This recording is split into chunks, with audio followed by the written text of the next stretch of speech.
Bismillahirrahmanirrahim. Assalamualaikum warahmatullahi wabarakatuh.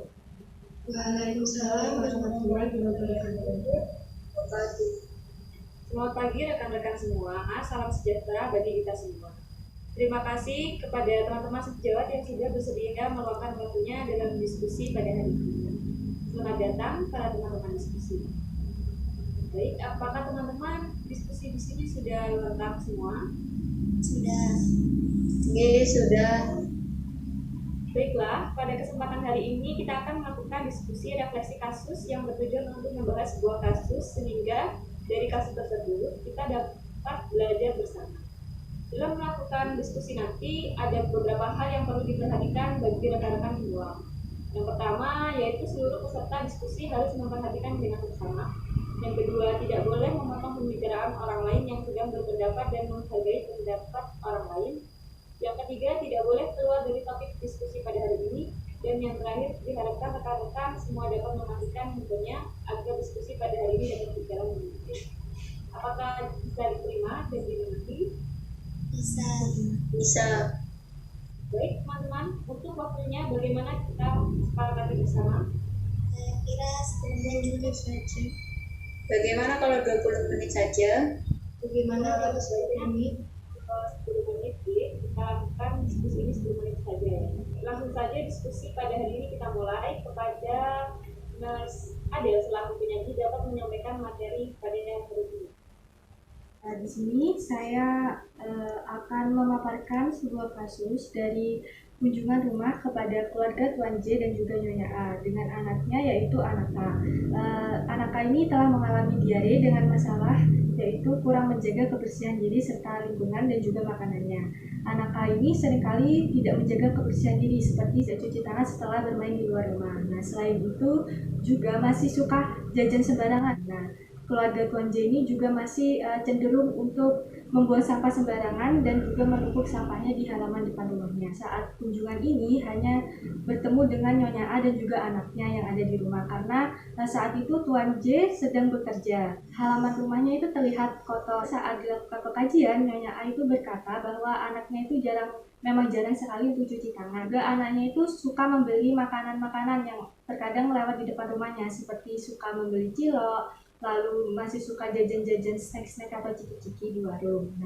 Nah, di sini juga anak A tuh juga berkata bahwa dirinya memang suka sekali makan cilok dan suka bermain kelereng bersama teman-temannya. Nah, A ini juga berkata bahwa perilaku untuk membuang sampah atau menumpuk sampah yang ada di depan halaman rumahnya itu sudah terbiasa dan ini juga menjadi kebiasaan orang-orang atau warga yang ada di sekitar. Saat dilakukan kunjungan kedua ini, saya bertemu dengan seluruh anggota keluarga Tuan J. Nah, di sini saya memberikan sebuah informasi mengenai apa itu diare, penyebab, dan bagaimana pencegahannya. Untuk pencegahannya ini bisa dilakukan dengan menjaga kebersihan diri dengan cuci tangan menggunakan air bersih, lalu juga bisa menentukan pengaturan pola makan bersih dan sehat untuk keluarga Tuan J. Ketika saya menyampaikan informasi tersebut, keluarga Tuan J itu mendengarkan dan juga merespon dengan baik, serta Tuan J itu juga mengatakan sudah mengerti mengenai informasi yang sudah disampaikan tadi. Pada waktu kunjungan ketiga, di sini saya mengajak keluarga Tuan J untuk menerapkan pola hidup bersih dan sehat dengan menjaga kebersihan diri, serta mengajarkan pula cuci tangan 6 langkah menggunakan air bersih dan mengajak keluarga Tuan J untuk bersih-bersih lingkungan di sekitar rumahnya. Nah, selain itu juga saya mengajarkan keluarga untuk mengelola makanan yang bersih dan sehat dengan mencuci buah dan sayur sampai bersih serta memasak makanan tersebut hingga benar-benar matang. Selanjutnya pada kunjungan rumah keempat, lihat mulai menerapkan perilaku hidup bersih dan sehatnya serta juga menjaga pola makan di keluarganya. Mungkin itu yang bisa saya paparkan. Terima kasih kepada penyaji telah menyampaikan kasus dengan sangat baik. Dan setelah ini saya akan memfasilitasi diskusi selama 5 menit ke depan. Untuk para peserta diskusi, dipersilakan jika ingin menyampaikan pertanyaan maupun pendapat. Bisa dengan raise hand. Baik, dari Nurse Safirage, silakan untuk menyampaikan pertanyaan. Ya, terima kasih atas waktu yang diberikan pada saya. Saya ingin bertanya, apakah Tuan J memiliki satu orang anak saja dan berapa usia anak dari keluarga Tuan J, serta sekarang sudah bersekolah tingkat apa? Terima kasih. Mas Adel bisa langsung menjawab. Di sini Tuan J itu hanya memiliki satu orang anak, yaitu anak laki-lakinya yang bernama Anaka. Nah, untuk usianya sendiri, Anaka ini berusia 9 tahun dan sedang menempuh pendidikan di sekolah dasar yang ada di sekitar rumahnya. Bagaimana? Apakah dapat diterima, Nur Safira? Iya sudah, jadi memang menurut saya di usia anak sekolah tersebut memang suka sekali bermain. Baik. Apakah ada pertanyaan selanjutnya untuk Nasnia dipersilakan? Saya ingin bertanya kepada Nas Adelia, apakah setelah dilakukan pendidikan kesehatan itu ada perubahan terkait pola hidup sehat pada keluarga tersebut? Terima kasih. Dipersilakan Nas Adel untuk langsung menjawab. Oke, baik, terima kasih kepada Nasnia untuk pertanyaannya. Ketika saya melakukan kunjungan keempat itu, keluarga Tuan J itu sudah mulai terlihat melakukan perilaku hidup bersih dan sehat. Nah, ini keluarga juga sudah mulai menyediakan tempat sampah yang ada di depan rumahnya. Mungkin begitu, Nasnia. Bagaimana Nasnia? Bisa diterima? Sudah cukup bisa diterima. Oke. Apakah ada pertanyaan lainnya untuk Nas Rifat? Silakan. Oke, baik. Ya, terima kasih atas kesempatannya. Di sini saya ingin berbagi pengalaman saya pada saat saya menangani anak usia sekolah yang mengalami diare. Itu saya melakukan perawatan dengan cara mengajak orang tua dari si anak itu untuk melakukan kita memasak bersama.